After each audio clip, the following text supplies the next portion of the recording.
Good evening. Welcome back to Gita Wisdom with Lakshmi.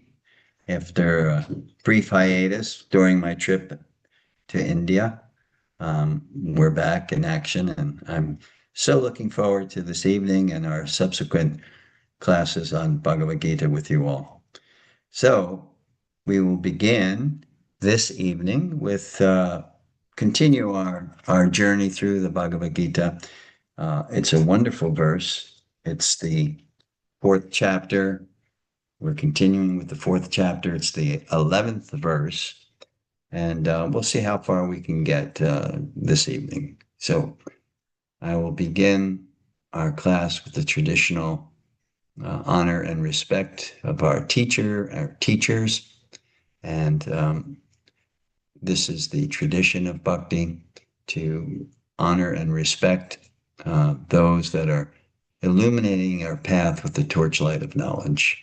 Om Jnana Timarandasya Gyananjana Salakaya Chakshurun Miritam Jena Tasmai Sri Guruve Namaha Sri Chaitanya Manobishtam Stapitam Jena Bhutale Swayam Rupa Kadamayam Tadati Swa Padantikam Namayom Vishnu Padaya Krishna Pristaya Bhutale Sri Mate Bhaktivedanta Swami Niti Namine Namaste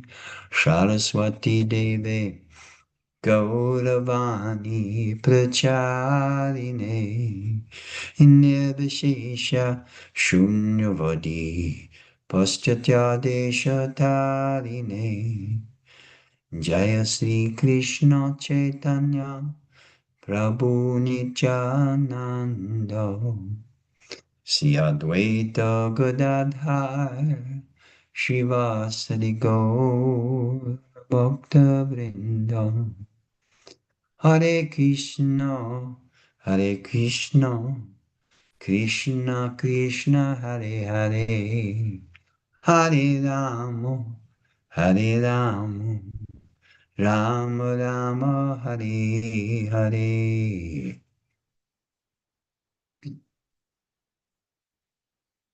Chapter 4, text 11. Let us begin. I'm going to read the Sanskrit for this verse, as we do normally, the first verse, just to get the feel of the Bhagavad Gita and the language Krishna spoke this in, Devanagari, Sanskrit. So the 11th verse reads as follows. Ye yata mang prapadyante tongs tataiva bhajamyaham mama varmanuvartante manushya partha sarvasya. As all surrender unto me, I reward them accordingly. Everyone follows my path in all respects. This is a wonderful verse. This explains so much about God's nature, religion, why there are so many different religions, the various paths. Because one thing to understand is when you eat, different people have different capacities when they eat, right? Some people can eat a lot. That's their capacity. That's their nature. According to Ayurveda, the different doshas or the combination of doshas.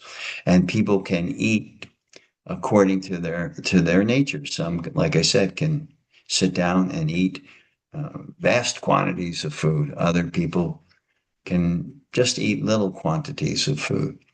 So each person has a different capacity.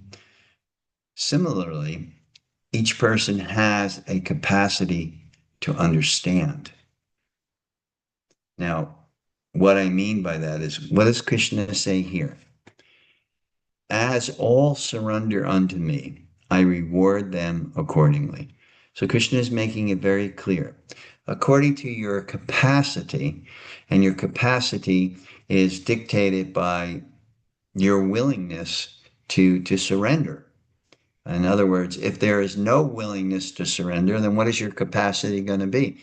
Krishna says here, there's going to be no willingness on Krishna's part to reciprocate and to give you the opportunity and the ability or the capacity to understand who he is, who God is, because he manifests in many, many different ways because of people's capacity to understand.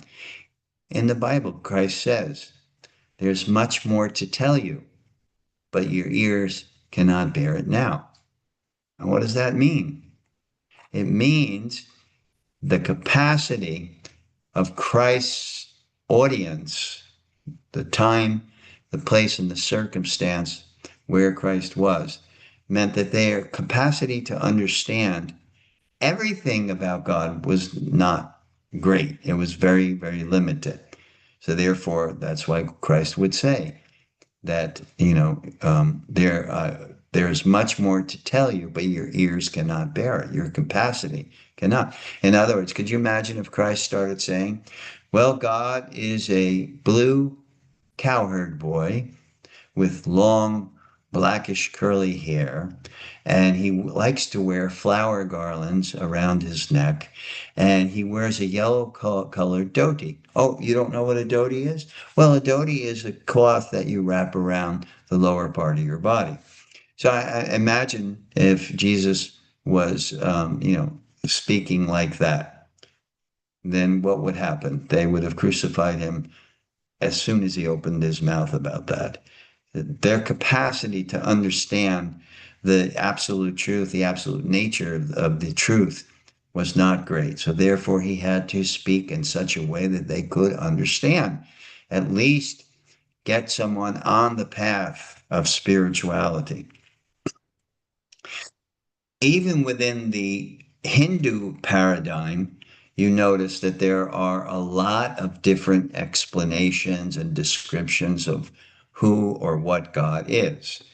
And even in Bhagavad Gita, Krishna talks about three major yoga systems: Jnana Yoga, Karma Yoga, and Bhakti Yoga. And each one of those yoga systems leads us down the path to understand the nature of the absolute truth in a particular way. For the Jnani yogis, Jnana means knowledge. So to connect with the absolute truth through knowledge. And basically that means the Upanishads and the various Mahavakyas, or the great mantras, like uh, um, what's the one? Oh, Aham Brahmasmi. That's one of the Mahavakyas. I am Brahman. So through meditation on the various Upanishads and the wisdom in the Upanishads, through meditation on the various Mahavakya, the Sanskrit verses like Aham Brahmasmi. This is the process. This is the strategy. This is the process that Jnani yogis follow. Another thing that Jnani yogis follow is austerity, renunciation. They renounce the world in the sense of non-involvement.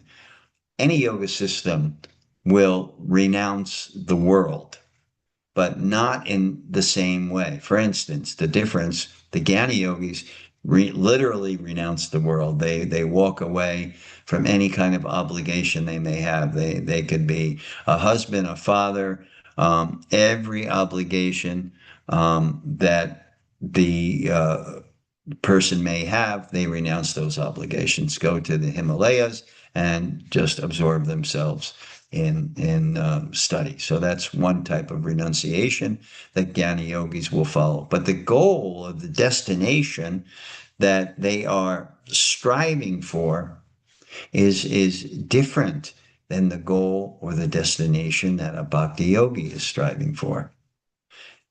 The Jnana yogis seek to merge into the Shakti, into the energy of Brahman. That is Aham Brahmasmi, I am Brahman, is meaning exactly that. I am one with the totality, the imperishability of this energy, which is the source, is the wellspring for all life, all anything that is living is the main element that they are made of is Brahman, Satchit Ananda. The characteristics of Brahman are Satchit Ananda, eternity, knowledge, and bliss. And Bhakti has as its the five aspects or the five limbs, the most powerful limbs. There's actually 64 aspects of bhakti, but the five most powerful and recommended by our great Acharya Rupa Goswami is the first one is chanting, like we do in kirtan, like we did Saturday night for those that you were there. It was a wonderful evening of chanting and dancing. Our Angelica Anuradha, she dances and chants very nicely. And our Trish, also another one of our dancers. So chanting is a big aspect. And when we're chanting happily, blissfully, we're inclined, we're almost compelled to move, to movement, to the chanting, the kirtan. And the other aspect of chanting is japa. Japa is our meditation, where we chant the mantra that is given to us by our guru, our spiritual teacher, and that becomes an integral part of our sadhana or our practice. Sadhana means your practice over a long period of time and with great dedication over a long period of time. So this bhakti yoga is not, the main goal is not to merge into Brahman, to be one with the spiritual energy, to be like the drop of ocean water that is going back into the ocean and becomes part of the totality of that body of water. No, in bhakti yoga, it's param Brahman, param Brahman, or Satchidananda Rupa. It means that eternity, knowledge, and bliss has a form. And if you think about if we define God as everything, so he must be form and formlessness. He can't just be formlessness and not form. Because that means that we who have form can be greater than God. No, it must, if he's to fulfill the definition of completion, God, within God, he's omnipotent, he's omniscient. Within that definition, infinite, that means he is everything. So he cannot be just formlessness as the top or the energy of Brahman. He also must have form. And that is the goal or the destination of the path of bhakti. While the destination or the goal of the path of Gyan is to merge into that energy, that Brahman energy, the destination of the path of the bhakti yoga system is to develop a loving relationship with the Supreme. So this is an important principle to understand. So why does Krishna say, as all surrender unto me, I reward them accordingly? What is he rewarding them with? Well, he's rewarding them with the capacity to understand the feature, that we are meditating upon. In other words, if in the we're inclined towards the bhakti yoga system to chant, and that's the first principle. Then the second principle is to seek out sadhu sangha. I would say in all the yoga systems, including Gyan Yoga and Karma Yoga, one has a desire to associate with saintly personalities or sadhus. But with bhakti, it's a key principle. It's a faith building principle because in bhakti there is an element of faith that has to be there. And adao shraddha tata sadhu sangha bhajana kriya. So it's bhakti, according to Rupa Goswami, starts with faith. And how do we get faith? We get faith through hearing. And who do we hear from? We hear from the self-realized souls, those whose hearts are pure and purely devoted to the Supreme. And they practice the strategy of bhakti, the chanting, the sadhu sangha, the association with great personalities, the swadhyaya. Swadhyaya means study of sacred texts like Bhagavad Gita, like what we're doing right now is swadhyaya. Swadhyaya is also there in Patanjali's Yoga Sutras when he says to perform Kriya Yoga. Kriya Yoga means the yoga of action. He also says swadhyaya and tapasya and ishvara pranidhan. So these swadhyaya means sacred study. It also can mean self-study. And self-study is very important. And what is one of the main elements of self-study? Honesty. Without honesty, then we really are not studying the self, but we're studying the ego, which means that which is projected out due to the influence of the material energy. We are projecting out an identity that is not our true identity. We are identifying with the mind as the self. We are identifying with the body as the self. We are identifying the senses as the self. That is the projection of the ego and not of the reality of our situation. The reality of our situation is we're not the body. We're not the mind. We're not the intellect. We're not the senses. We're not the body. We're not the ego. We're spirit soul. And when Krishna begins his whole description of how to advance to the point of self-realization as given in the Bhagavad Gita, that's his starting point.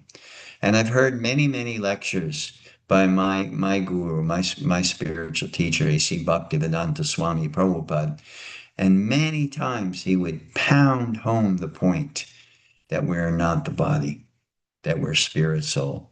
Because without understanding that very basic fundamental principle, we cannot go beyond into our true nature as the soul, because we linger in the misidentification caused by the ahamkara, which is the false ego.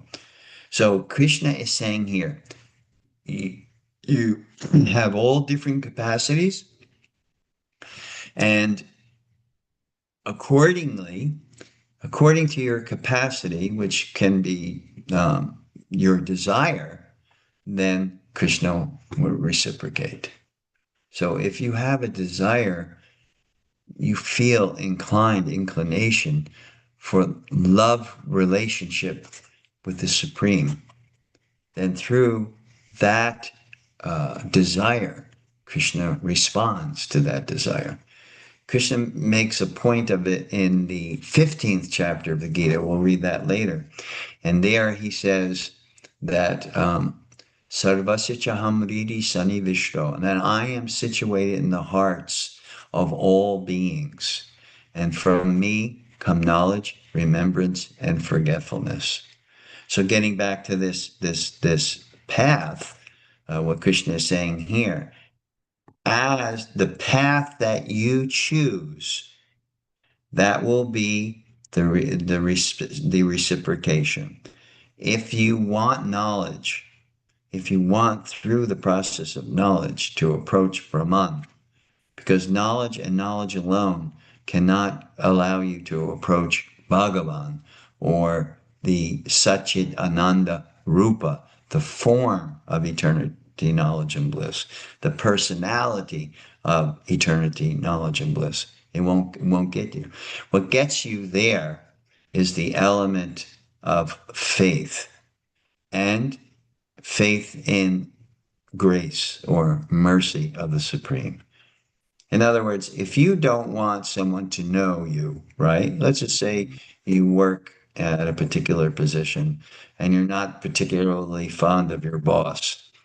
And more than likely, the relationship that will be there between you and your boss will be very formal. It won't be, a friend relationship. Okay, someone has your mic on. Please turn off the mic. Okay, so that form, that relationship, will be there, um, according to the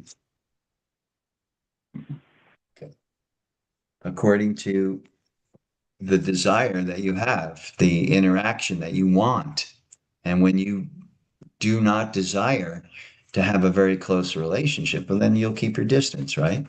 You won't reveal much about you. You won't confide in that person. It'll be business. It'll be this person's your boss. This person is giving you instructions. You have to follow those instructions, etc. And in all of our relationships, depending on how someone approaches us, then there is a reciprocation, right? If someone is friendly towards you, then you want to be friendly towards them. And then how that friendship develops and deepens is how you are going to reciprocate. So when we look at the world and its structure, in terms of spirituality, we can understand quite clearly why there will be different paths or different religions or different perspectives on the absolute truth. It's really a manifestation of our desire. And then in that verse I just quoted you, Krishna says, I am the giver of knowledge, remembrance, and forgetfulness. So anywhere from one end of the spectrum, developing a pure, loving relationship with the Supreme Personality of Godhead, Bhagavan, all the way out to the other end of the spectrum is where you're atheistic. And from both ends of the spectrum and everywhere in between, everywhere, the numerous points in between, then there is a reciprocation. So what does Krishna say in that 15th chapter, 15th verse? He says, I give them forgetfulness. And that forgetfulness means that you are in a cloud of delusion where you cannot even comprehend that there is a God. There may be many reasons for that. You may be angry because of the way your life went, or maybe somebody died and who you were in love with. And there's so many reasons for being deeply ensconced in a illusion. But the fact of the matter is that you won't even entertain the notion that there is a supreme being. And therefore, you have an atheistic approach. And that is your path. Atheism is your path. Denial of an existence of a supreme being is your path. And the ability to uh, be under this Maya or this delusion is given to you. It's a reciprocation by the Supreme. situated within the heart. Sarvasya chaham ridi. Ridi means ridayam. That means heart. Sarvasya is all. Sarvasya chaham ridi sanivishto. So within the heart of all living entity is the reciprocating force, which is called Supersoul or Paramatma. He can understand your inclinations and your desires and thus reciprocate with that desire.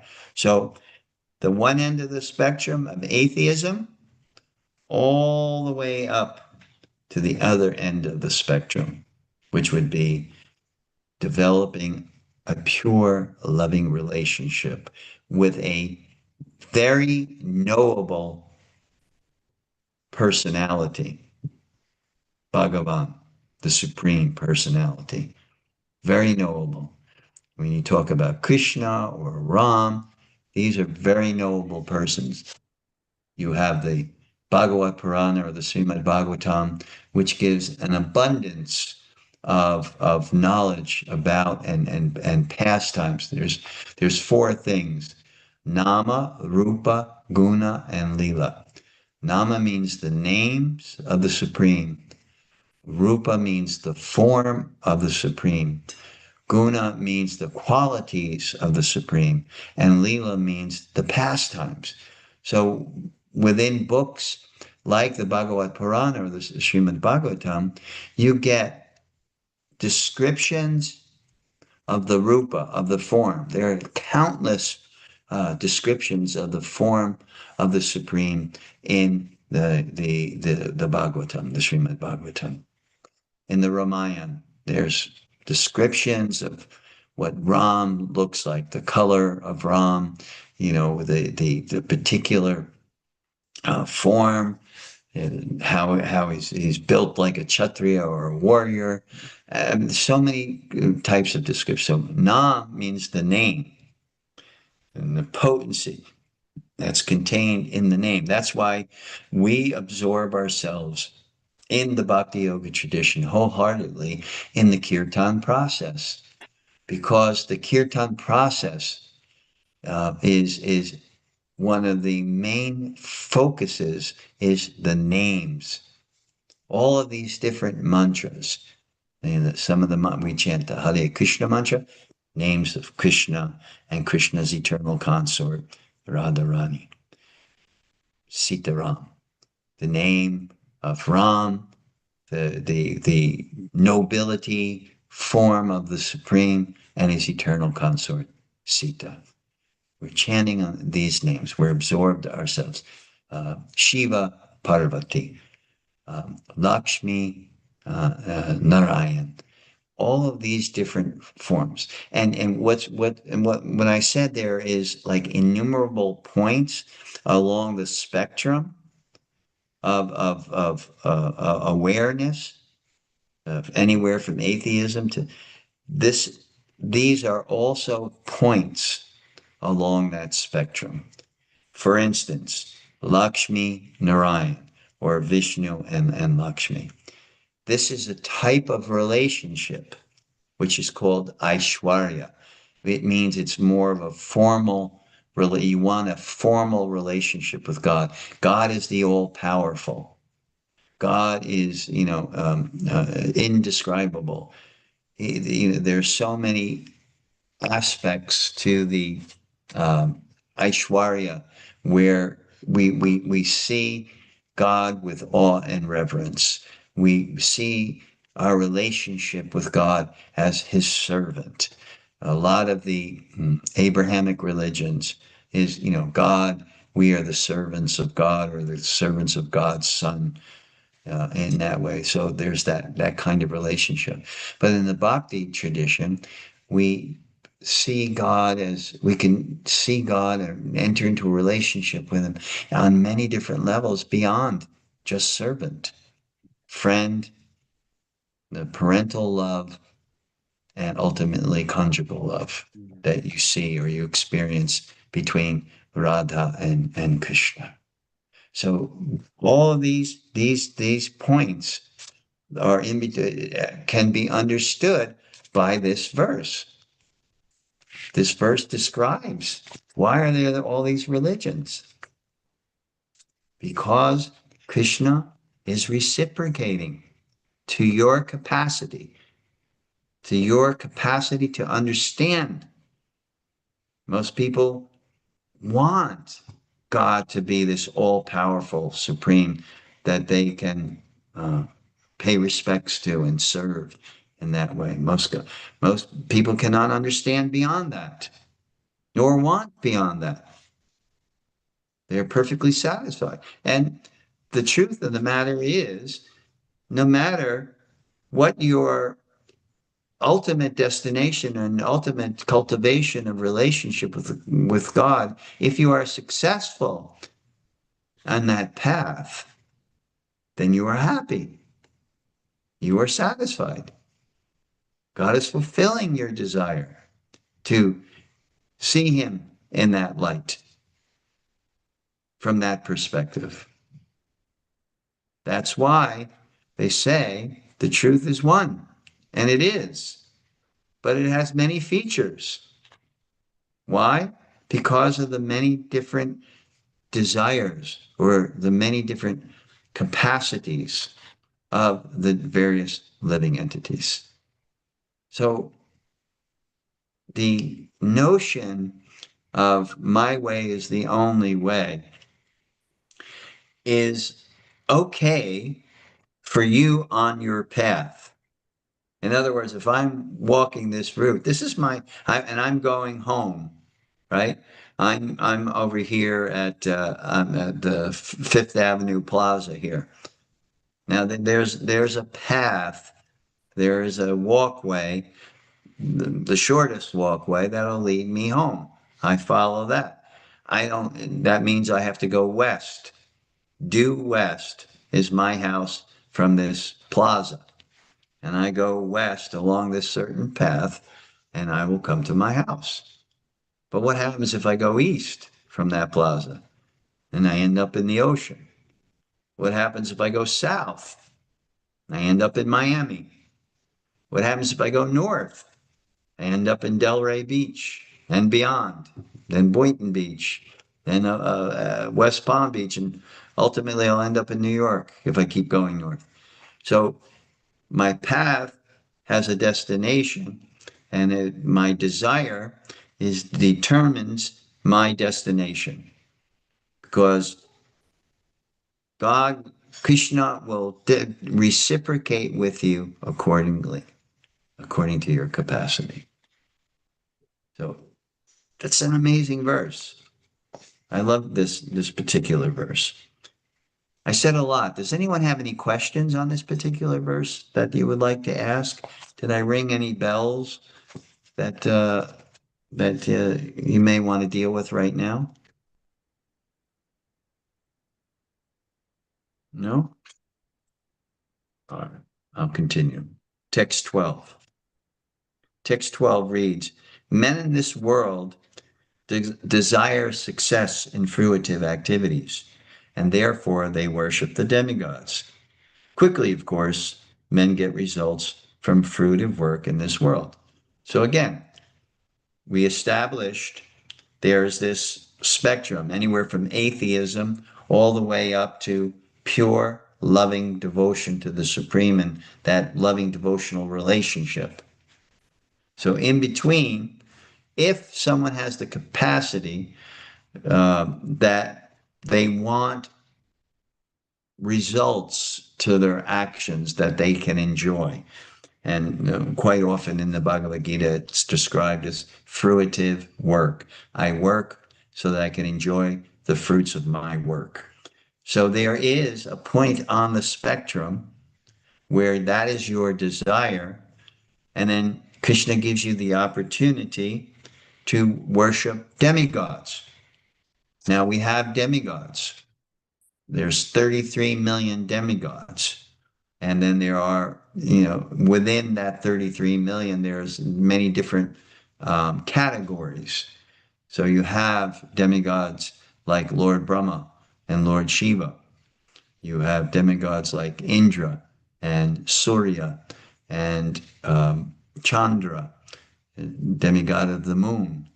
Surya, demigod of uh, the sun. Or Indra, the king of the demigods. So all of these different demigods are there. So what are they doing? They are, in one respect, they are handling, they are managing different affairs of this material universe on behalf of the Supreme. They are administrators, depending on who they are. Like, for instance, Surya is in charge of the sun, in charge of health, which comes from sunlight, sun energy. Chandra is in charge of the moon. The moon gives off cooling rays. The illumination from the cooling rays of the moon makes the mind peaceful, but it also helps fruits and vegetables to gain their sweetness and succulence. So they all have different capacities. And there's different modes of worship of the demigods in order to achieve the desire that they can give you. The one thing they cannot give you is moksha, liberation, because the only personality in the pantheon of different personalities that are there is Vishnu or Krishna, known as Mukunda, the giver of liberation. So Krishna is saying in this world, men is used in reference to humanity. Even in English, Old English and Middle English, the male word that's used can be used to designate the particular gender, but it can also indicate the overall humanity. So men in this world desire success in fruitive activities. That is their desire. That is the response. Krishna is saying in that previous verse, as you surrender unto me. So this is the way you're surrendering, that you're working, you're offering me something as a sacrifice, and then you want something in return. Becomes more like a business arrangement. So Krishna says, those that have that, there's reciprocation. There's a way, there's a method, there is a path, and the path leads to the demigods. So in that way, Krishna is describing, one of the many different points along the spectrum of desire. Text 13. According to the three modes of material nature and the work associated with them, the four divisions of human society are created by me.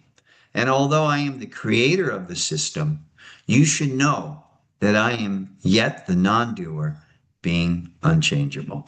Okay, here goes a verse that, if we understand this verse very clearly, we will understand that the caste system that people talk about, in India and denigrate in India is really not what Krishna is talking about here.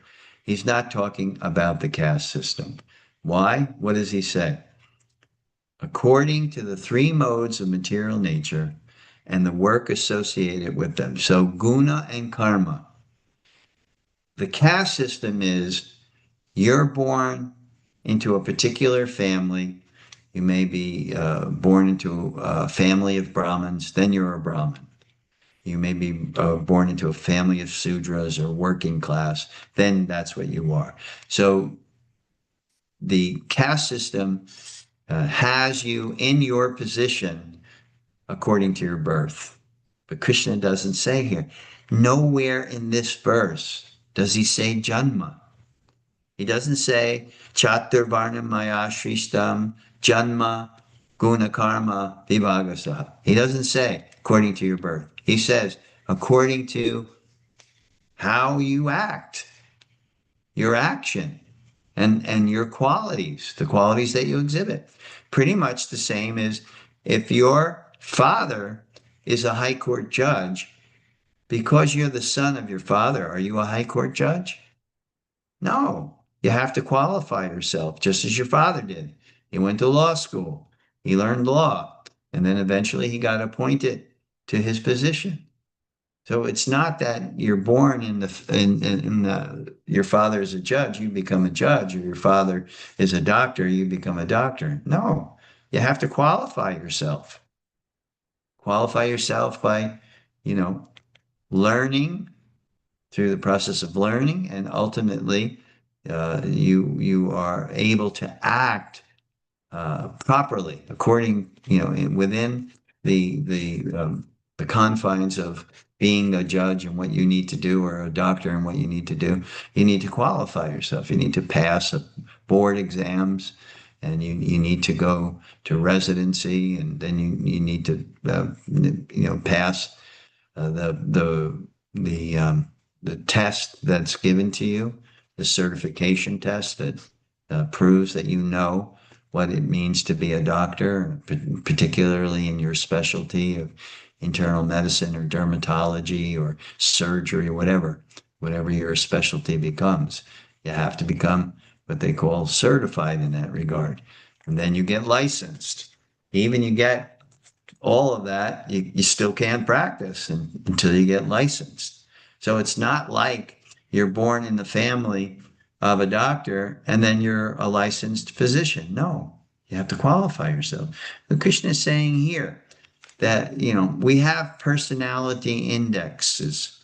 Uh, so it's somewhat like that. The modes of material nature, um, goodness, passion, and ignorance. According to those modes of material nature that Krishna describes, you will manifest your characteristics. You will manifest from those characteristics, you will behave in a certain way. For instance, a person who is more of a Brahmin is more intellectually inclined. They like to study. They can study for hours. You probably, if you think back to your high school days or your school days, you remember the kids that were really like brainiacs, and they loved to study, and they got good grades, and they had that kind of inclination. And then you remember the athletes, right? They're strong and they're determined in their own way. They had certain characteristics which allow them to be successful in the sport that they choose. And then you have people, probably more after high school, that are inclined to make money, to produce things. And this characteristic is described herein. So Krishna is saying chatur, which means four, varnyam, which means, the varnas or the divisions of human society. So there are four divisions of human society, and those divisions are according to the mode of material nature which predominates and gives you your inclination. So it's not that caste system means you were born into a family of untouchables and that's all you can be for the rest of your life is an untouchable. No, that is dehumanizing. That is not taking into consideration the individual uniqueness that we all possess and how it can manifest in our character and in our actions. So Krishna is talking about that as the structure of human society and not casteism. The casteism was a bastardization due to a corrupt intellectual group. They wanted to keep the rest of they wanted to remain the elite, and they wanted to keep everyone else below them, under them. And so that caste understanding came that those that were corrupted by desire to enjoy their position, whatever that position may have been. So this is Krishna setting the record straight. We understand we are not believers in caste system, but we are believers that society can be broken up accordingly, according to individual's nature. And, it's really important to understand those four divisions, because if you're a parent, you have to observe the nature of your child. You can't push your child into what you want it to be or what you are. For instance, if my wife's a doctor and every day she's indoctrinating my son to be a doctor, then that wouldn't be responsible. Quite the contrary. She's very sensitive to who he is as an individual, and she is encouraging him in the direction that we both have observed in him from his childhood. Right now, he's in art school. He goes to the Bach Middle School of the Arts, and his major is visual arts.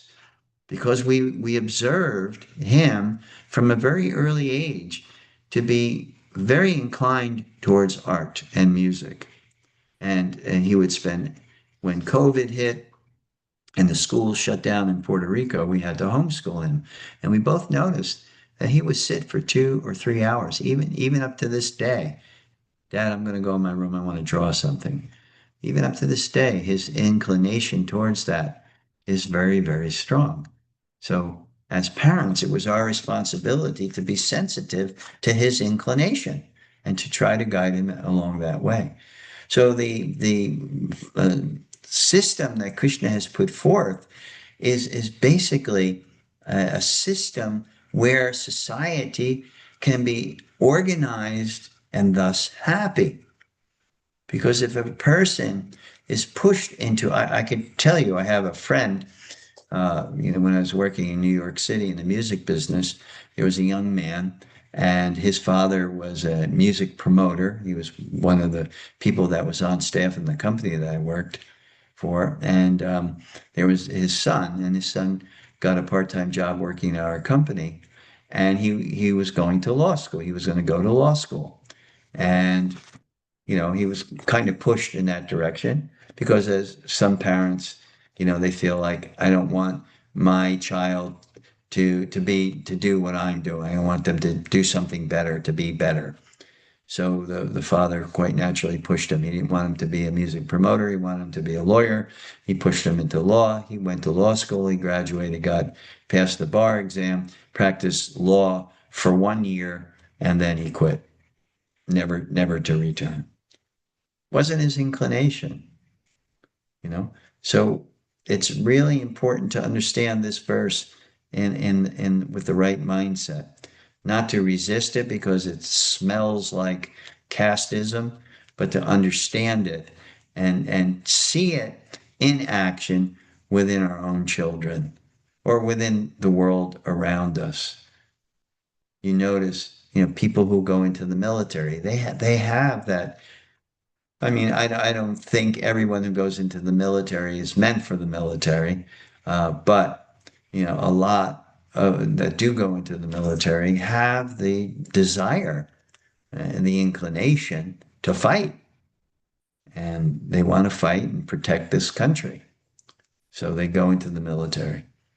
And someone who goes into business, they are thrilled and the prospect of making money or producing something.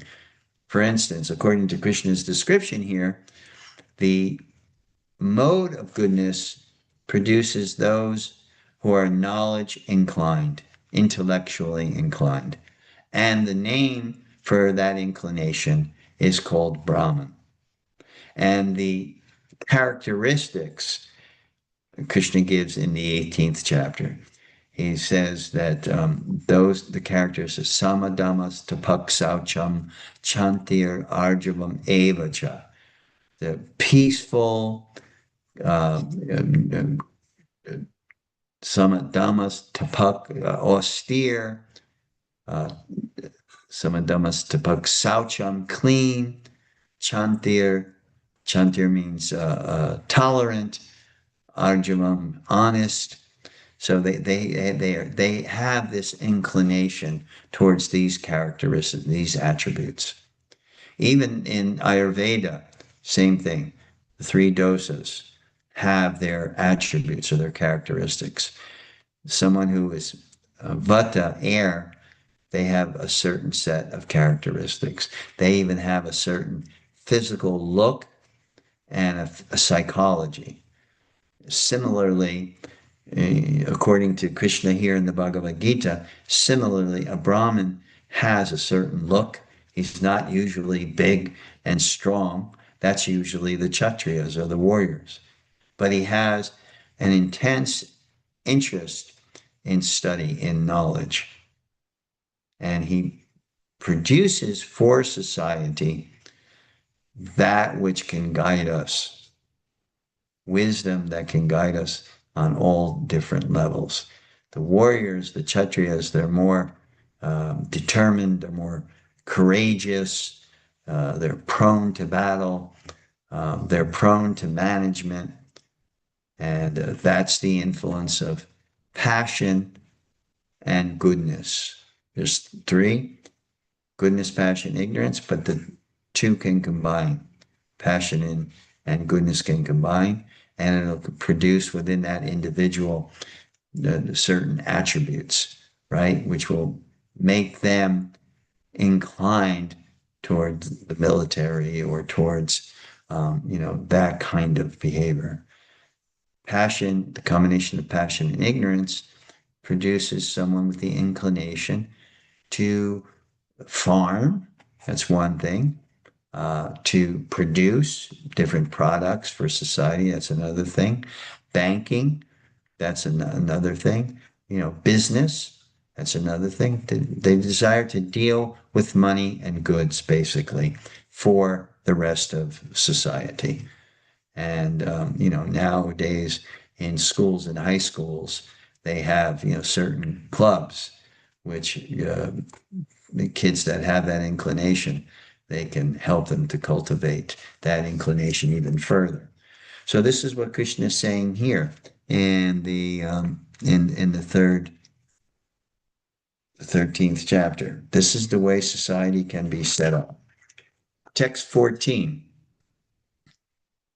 There is no work that affects me, Krishna says, nor do I aspire for the fruits of action. One who understands this truth about me also does not become entangled in the fruit of reactions of work. So Krishna is saying that I'm above that. I don't have the need. I don't have the attachments. I'm completely transcendental to that kind of mindset. And I have the inclination to respond to all of society and all of society's needs. And also, I have the inclination to respond to your loving desire. How are you desiring to interact with me? And then I respond accordingly.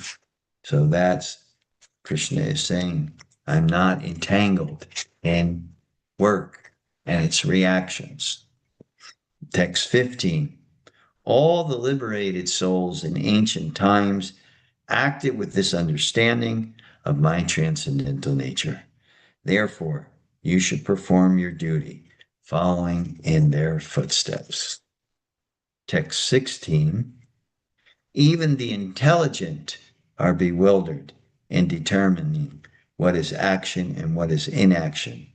Now I shall explain to you what action is, knowing which you shall be liberated from all misfortune. So I'm going to stop here. It's time to stop because Krishna gets into describing about action versus inaction. So a little introduction to that. Action, that is what you're doing. Actually, it says in the Vedas, that's why humans have hands, because they want to do things. They want to be active. And within the hands, there's a certain Shakti to get things accomplished. And that's why you see there are different demigods and different personalities in the Hindu pantheon that have 4 arms or 8 arms or 10 arms, because there's different, and they have a club a lotus, right? A chakra, different things that are there because of the Shakti. Hands have Shakti, a certain kind of energy, and that energy causes action. So when we act in a particular way, we know that this is the Shakti, the potency of these hands, and the action that these hands will produce. So let us stop here at this particular juncture. That's text 16.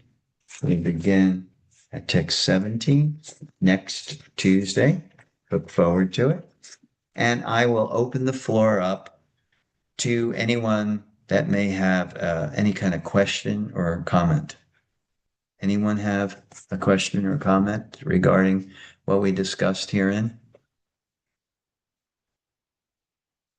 The first verse, the 11th verse, right? As they surrender unto me, I reward accordingly. So that was a big chunk of time. So if there's any question on that. The second thing we discussed was the modes of material nature and the different levels of society. So let's take those two different points. Would anyone like to ask a question, make a comment or observation? I'd be happy to entertain you. Just unmute yourself and speak if you like. Let's see you all too. Let's see as many of you that would like to reveal yourselves so I can see your bright and shiny faces.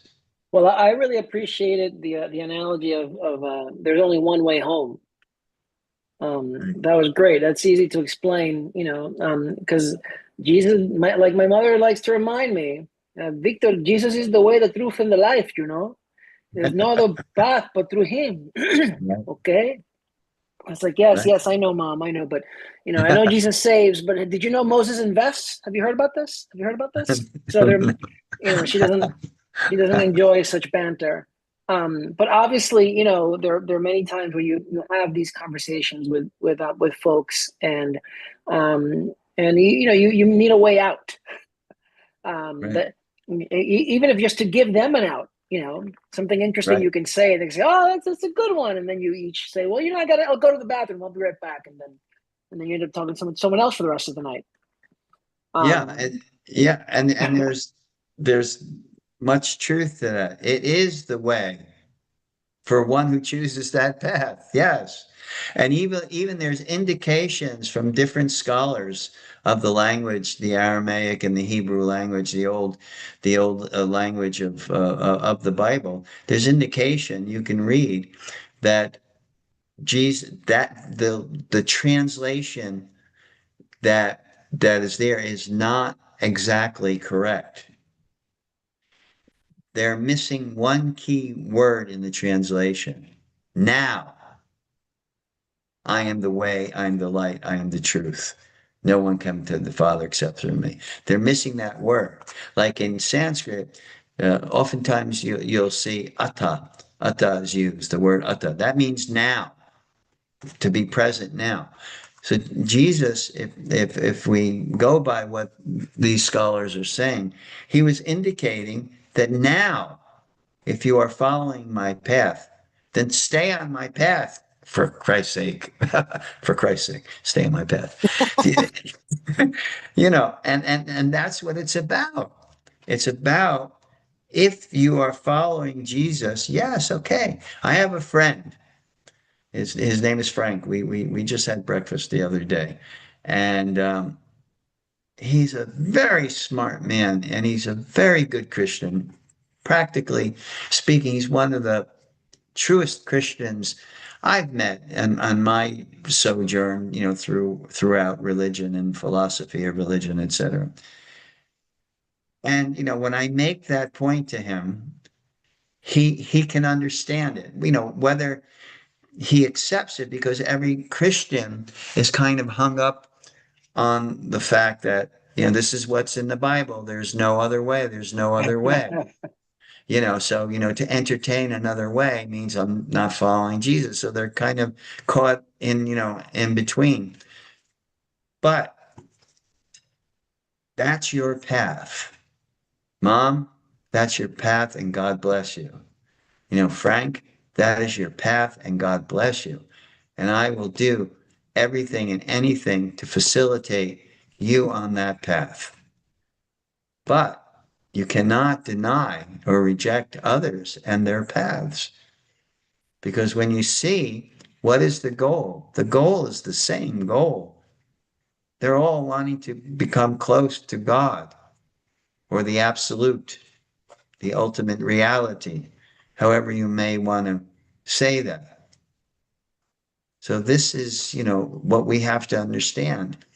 We keep that, it keeps our head clear at least. Yeah. Whether it can be used in an argument, I doubt. I've come across in my travels, especially when I was traveling on the bus, the Radha Damodar bus, and we were going all over the United States. I've met a lot of born again Christians that challenged, us and our beliefs, etc. So I know it's best to say, God bless you, and maybe you be successful on your path, and Yes.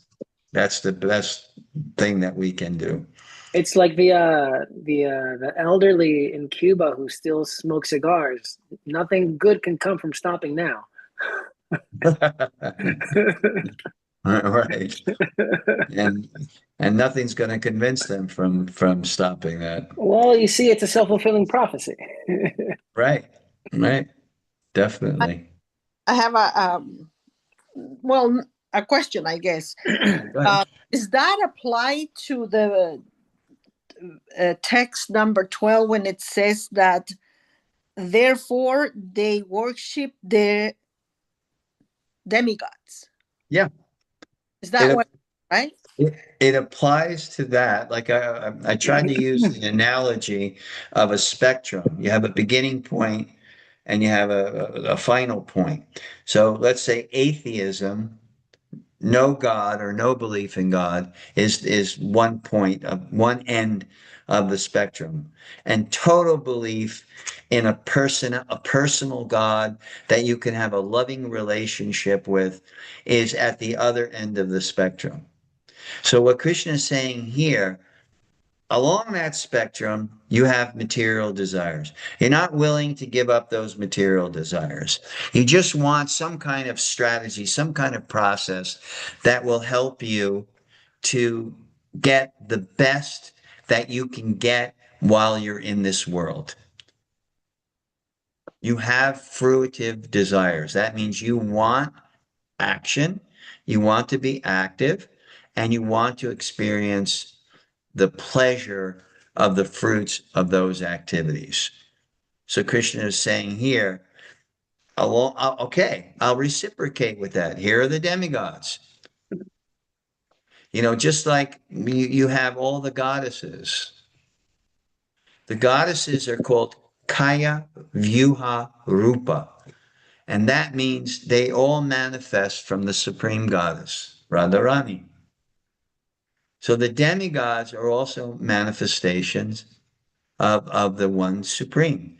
So it's just an amazing ability for God to manifest in different ways and forms in order to address what your desire is. So in that 12th verse, Angelica, they're saying Krishna's referring to people who have fruitive desires. Well, Krishna's not so interested in fulfilling your fruitive desires. Why? Because that'll keep you in this material world. Okay? So it'll keep me in the material world. That means you'll still be prone to suffering. You still can suffer. And you still can perform actions that'll produce bad karma.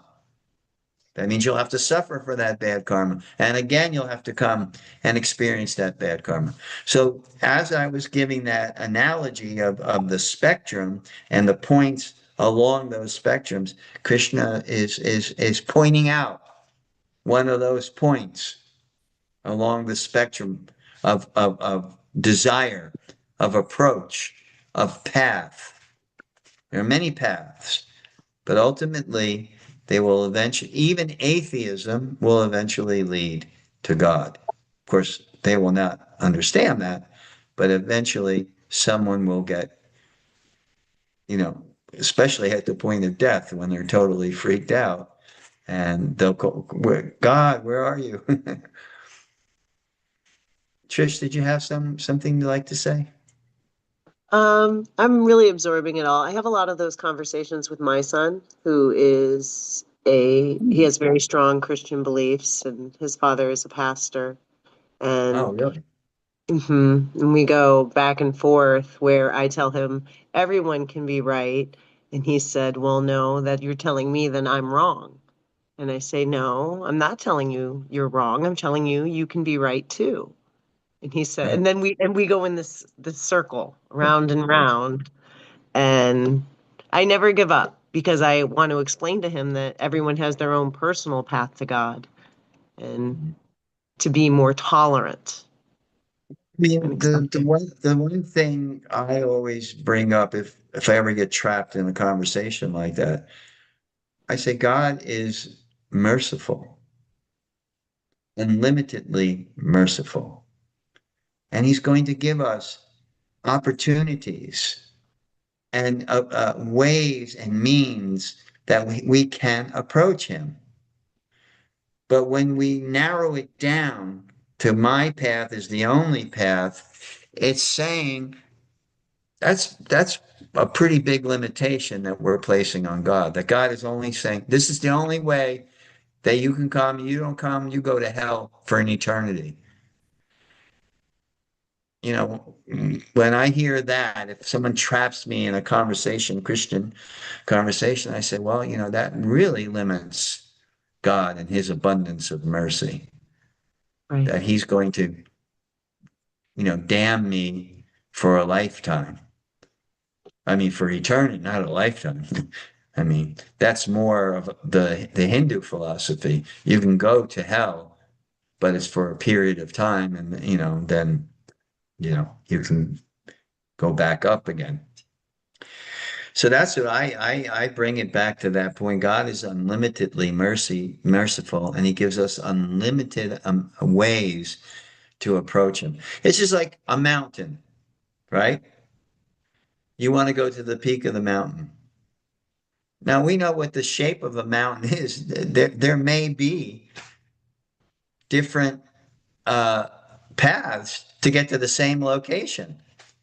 I remember I was in the Himalayas in a place called Manali, and outside of Manali, uh, we went. We wanted to see this place called Arjun Gufa. Gufa means cave, so it was the cave of Arjuna where he met Lord Shiva, and they had a battle. So it's a sacred place to go to. Lord Shiva was there. Arjuna, the great devotee of Krishna, was there. So we took a cab and we told the cab taxi driver in the best Hindi that we could muster, Arjun Gufa. So he drives us down this road and then he stops the cab and he goes like this, Arjun Gufa. We get out, there's no sign, there's no real clear path. And he, well, he didn't speak a lick of English, so he just kept going. Arjun Gufa, Arjun. So okay, so we walked up a ways, and we saw a little like shepherd's path, and we thought, okay, here's a beaten path, so maybe this will lead us to Arjun Gufa. So we start walking down the up the path rather, and nobody around. Lots of apple trees because the Himalayas grow some great apples. And we're walking, and finally the shepherd comes and he's got his few goats, and he didn't speak a lick of English either. So he didn't know what we were talking about. So we kept going. And finally we met this young man and he knew a little English. And I said, we want to go to Arjun Gufa. And he started laughing. He said, Arjun Gufa. No, no, this way, no, no. He said, Arjun Gufa, that way, that way.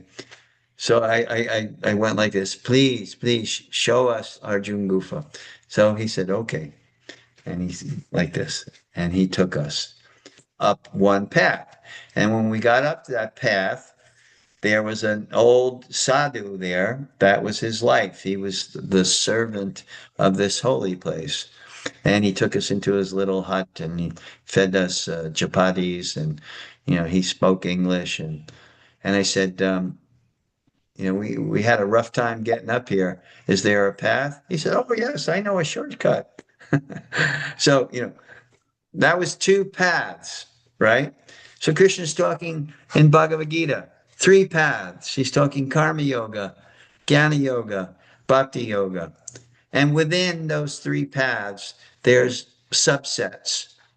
Within jnana yoga, you have Sankhya yoga, the yoga of analysis. You have contemplative dhyana yoga. You have, so that's within jnana yoga. And within bhakti, so the paths are there. Within bhakti, you can approach Ram, Sita Ram.